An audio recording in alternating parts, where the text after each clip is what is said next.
Ok. Ce message devait être un océan qui va à la fois nous perdre dans ses vagues, mais qui va surtout aiguiser notre sens de la nage. Dans le sens où il faut se retrouver dans l'eau pour apprendre à nager. Vous savez, nous traversons certaines choses dans la vie, on a l'impression d'être enfoui sous l'eau. Le roi de Sindi Namai. Et ce message vient apprendre à nager.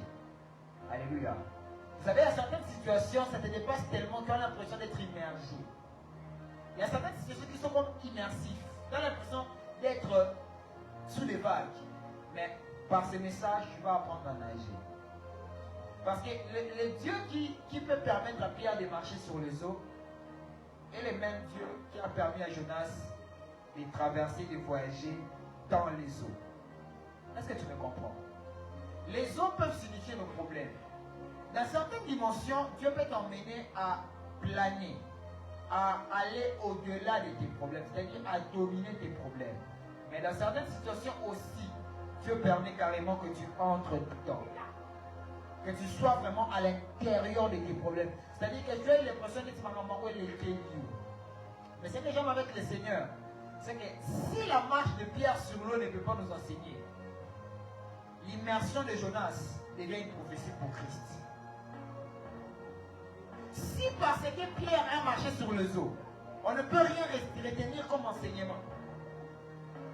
Mais le fait que Jonas s'est retrouvé dans les eaux est mort.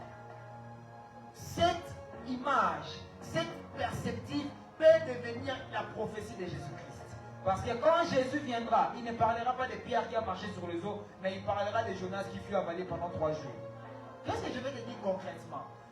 Il y a des fois, Dieu n'aime pas que tu puisses éviter tes problèmes. Parce qu'à force d'éviter tes problèmes, tu n'apprends rien.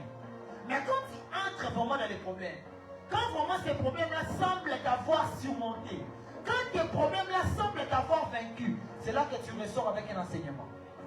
Et c'est là que tu deviens une prophétie pour ta génération. Jonas, au-delà d'être prophète, parce qu'il prophétisait, il est devenu prophète aussi par sa vie. Je décrète et déclare sur ta vie. Ces situations par lesquelles tu passes, fais de toi une prophétesse et un prophète pour ta génération. Ainsi, lorsque les gens viendront pour te parler de cette situation, tu diras, moi aussi je suis passé par là, mais je ne suis pas mort.